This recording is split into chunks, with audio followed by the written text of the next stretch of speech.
we talk already about the game, and we haven't really introduced it. So can I ask you to introduce the games for the ones that does not know it yet? Well, so the Falconeer is a dogfight. Is an open world air combat game. I'd say it's very much inspired by Crimson Skies. So it's a fantasy, which is also fantasy, but that's an airplane fantasy. This is more like a steampunk fantasy game where people ride giant falcons and then have fights in the sky with guns and missiles. It's got dragons and tall ships and early steam-powered dreadnoughts and battleships.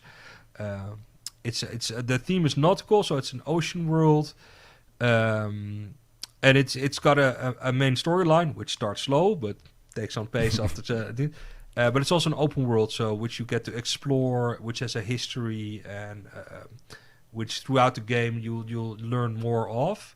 And as the game progresses, the world also becomes more violent as people start to go to war with each other, and then suddenly, entire zones are dangerous and stuff like that.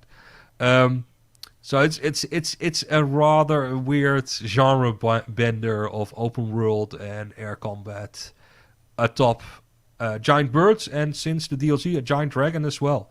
So you get to fly a giant dragon and shoot stuff. And then the gameplay is very inspired by World War I dogfighting games, so like Red Baron, which was my first flight. So they're actually quite slow turning, and you can roll and do fancy acrobatics to solve that, but you really have to work to get the gun on your opponent. Okay. And the graphics are also quite special or different. The graphics, the entire game is made in a style without any texture. So it's something I figured out 7 years ago, that you can make beautiful things with math, and just you design it, and then you use sort of calculation to say what colors it was. So if something is higher, it's a little lighter. If it's something's close to the water, it's a little bluish. And those are basically maths, mathematics. In shaders, which is a little, instead of putting a picture, so there's texture in games, we put textures on things to take a picture of a brick wall and put it on a flat plane, and then add normal maps, and it looks nowadays like a photorealistic wall. I do none of that. I'll just model the wall, and then I'll say the bottom is red brown and the top is light red, and I'll come up with the math of making a little brick pattern. And that ends up looking really, clean. It looks like to me, it looks a little bit like a graphic novel. It's very minimalist. It doesn't show. It's not minimalist because there's lots of detail, but it only has the detail you need for your imagination to see the scene. Okay, and the one other aspects that I was really stunned when I played the game was the music. Oh well, it's integrated with that atmosphere that you have in the game, because it's very, I felt it very organic. You ride your Falconeer and your Falcon, sorry, and it never goes straight. It's like a living animal, and these organic things are also in the music. Can you explain a bit how you met with Benedict Nichols and So Benedict Nichols is the composer and audio designer for all the music and audio in the game, because I have no musical skill whatsoever. And he's a genius. So when I first met him, I said, I want music for the game that is a combination of Mongolian throat singing, which is like, and Gesaffelstein, which I think is a French DJ producer who makes really harsh electronic but very cinematic music. I want to combine those two. Either very classical. So we have and he made for all the locations different. The soundtrack's amazing. It's included in the if I can plug the boxed edition. In the OST, it's what we try to do. So there's lots of electronic music, and then there's these organic things, and even insofar as bagpipes and didgeridoos. So anything which has like a folk music type style to it, is integrated in the game, and then there are electronic layers on top of it. What that is in combat, it's like a classic hyper music.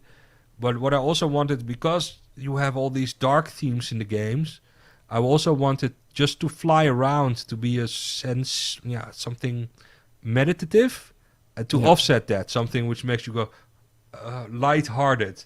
So the music has a sort of drone to it. It's like that because of that throat singing and all the other instruments. It's like it's not putting it. It's like trance house, It's Yes. Like, it's very trance, and then the rhythm of the bird is thus that you go up and down, and then these things come up, these epic landscapes. Sometimes it's just pouring water, but I hope there's enough epic landscapes, and that really makes fly. If you are into that stuff, it becomes. It has a sensation. I can't describe it properly, but it is that trance-like feeling of flying, where we, with Benedict. He really tried to make the music and the visuals carry that together in a certain rhythm. I sometimes I saw a YouTuber, and he started to talk about the game, and then he started to fly a little, and he's flying through the rocks, and then he forgot to talk. And he was talking about, flying is a little bit trance-like, and then he just started to fly, and then you heard him, okay, let's talk more. So it has that really effect. hooked into it. Yeah, I thought that was a victory. I think that, that's exactly what you want. Where sometimes you're not there just to do the combat and stuff. You're just floating and gaining speed, and it becomes, through these water tunnels and shit. It becomes something, not meditative, but trance-like, I think. And how do we create a music in a video game like that? I mean, Benedict has to play the game to really I think it? he's played hundreds of hours. Okay. So he has the game, and then he can open up the code as well. But mostly I do the integration, and he provides me. I put it in, and then he plays it, and he feedback. This is too loud, or the distance on this is too big. So the game has. I think that we did some strange things for this game, which. Someone else said, for such an artsy small game, not warranted. Why would you do that? But it has full surround sound support. So if you have like an Atmos or a Dolby DTS surround system, it's it's a thing. I only have the cheap headset because I'm not rich enough. I have the fake surround headset to test it on. Benedict bought a full surround set, but it's pretty amazing when you hear it. It's like. So we did that. So we spent a lot of time just trying it out and figuring. And it's a lot of taking away, and then he would make something like that rhythm with the flying, and he would play it and look at the rhythm, and then I adapt it a little bit to what he did. So it's really collaborating. He's like a creative collaborator with his own ideas about what the music should be and what the world wants to tell. I think that is a collaboration I've never had, which was fantastic because you give sound to some of the ideas and they become much more powerful. Okay. The another very strong aspect of the game was the lore that is very rich. I must admit, when I've started to play the game, I was totally lost at the beginning. In terms of the story, etc., I really felt like Game of Thrones. That's where you have all those houses and all those conflicts, all those relationships between them. Where did all those story? Where does it come from? Well, the part of it, I'll apologize that people get lost at the start. It's almost too much. I didn't care because I just dropped you in. So I wanted to. So part of the lore is. Some of it's just stuff you come up with, but some of it you have to think about. You can't do that Bob Ross style by happy accidents and just stumbling. So I had to think on what I was doing, because I could understand what I was doing with trying to want to escape, and then there's the water, which is very dark thematically. So it's the dream of flying, and then the nightmare of swimming somewhere where it's too deep to see the bottom, and you're afraid of sharks or something. Those are the opposite. So then I also had that stuff where I didn't want any heroes, and I want you to be not a bad guy, but just someone who's forced to do violence because of its culture and stuff. So you have to give those frameworks.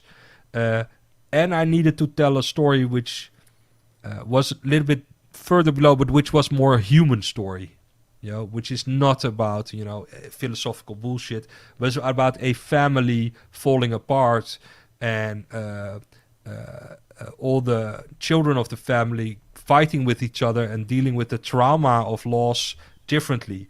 And each of those children would become one of the factions in the game. If you really play the game, you start to understand it at the end. That's really part of the experience. That's really rewarding to be able to understand. So there is a myth that goes on, and the myth leads to the creation of the factions you play in each of the chapters. So each of the chapters has its own founding myth, which is about a person who deals with the trauma of a parent leasing or abandonment in different ways. So some become very stoic and just will make it and shut the fuck up. Others become depressed and nihilistic. Others become angry or try to repeat what the parent did. So the victim becomes... So they all have their own ways of dealing with that, and that then becomes societies. And you play as a soldier in each of these societies. So the rules and mythos and rituals of that society determine what you got to do.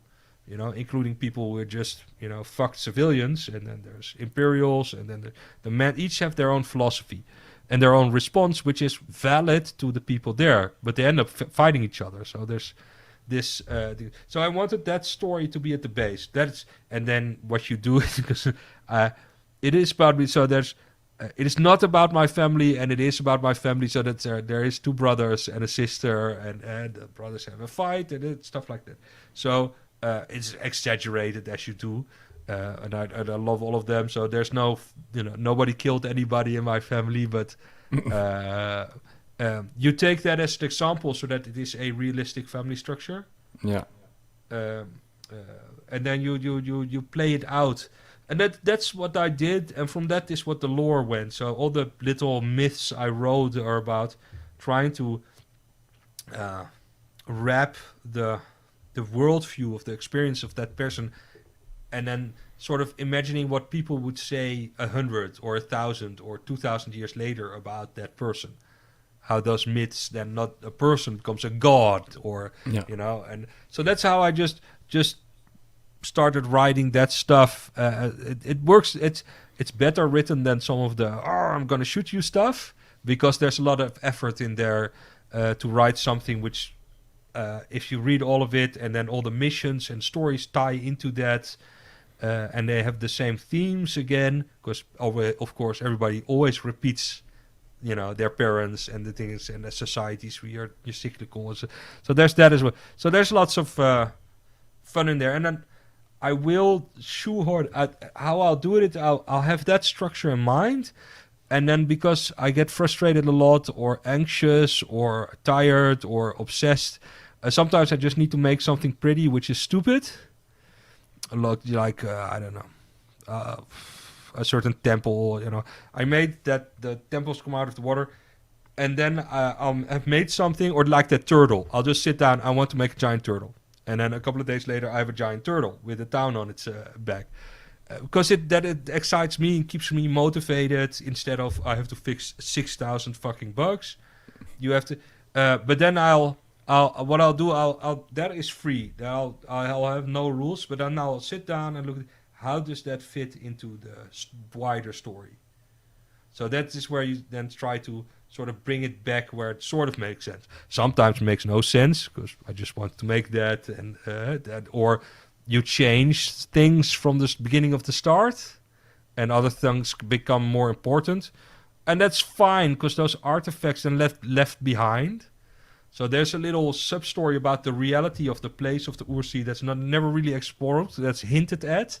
We're going to visit that later on when I make it, but there is some bits still hidden, but it's okay because initially they were planted to be there, and if you never discover them in the game, they become actually mysterious, or they give sense to the world, which I like. I hope that makes sense. Yes. So that's there is room for additions later on in the game, and but you've already done it with the 2 DLCs that have been released. One other characteristic of the game itself, not really the gameplay, but it was that this was the first Xbox exclusive that was released at the same time as the new consoles. Yeah. What is it? The spotlight on you was big at the time, so Yeah. The spotlight was super big, so that's a lot of pressure. Yeah, that happened. It's just, that was an opportunity, and we took a lot of effort to make sure that the game uses all these new features on the Series X and S. But in the end, we got most of it working, and some of it a little bit later in a patch, like the HDR took a week later, I think. But it's like 120 FPS with 1800p/4K. So it's a performance 120 FPS. For the rest, it's, beyond this 4K 60 Ultra HD. It's got there's a list of all the stuff. So I think for me it was mostly something there where you want to use all these the power of this new machine, and it's but because you're already yeah. And what has changed in your life since the release of the game, apart from your Twitter account that must have exploded? The what? Your Twitter account? My Twitter account has exploded. Well, I found it quite stressful to launch a game and then to have that public eye, because I enjoy making the game, and then you get positive feedback. So there's lots of people who see all the interesting things about the game and go, wow, this is some strange, interesting game, who think the flying and the fighting is fun, or enjoy exploring the world. Which is fine. The game is about exploring the world, and the fighting is there because without the fighting, it would be a walking simulator, and you lose some of the oomph of a violent world if there's no violence. I think that for me, what's changed, I've learned so much about launching a game. That has changed. I think being in the press has changed quite a lot. So doing interviews like this, and that you become, so people know who you are, that is really a strange sensation for people to, see you as a type of person you've never seen yourself. I think one of the first previews of the game was someone, who wrote about me as a storyteller in my room here. I said, well, just think of that guy who's making a fantastical world just from his old bedroom. I think that is for someone else that is really that's wonderful. For me, it's that's me, because you're just for me it's just daily life. Yeah. So I think that's a strange new addition, and then having to manage that. I do a lot of, so what's changed mostly is that I'm doing a lot less creative work at the moment. And just listening to people to play the game, trying to fix any issues they have, trying to add a little bit more guidance, take out some of the frustrations of the game, just make it better experience for a wider group of people, not just people who are interested in artsy games or in old school flying games, but a little bigger audience. And that's a lot of hard work, because that's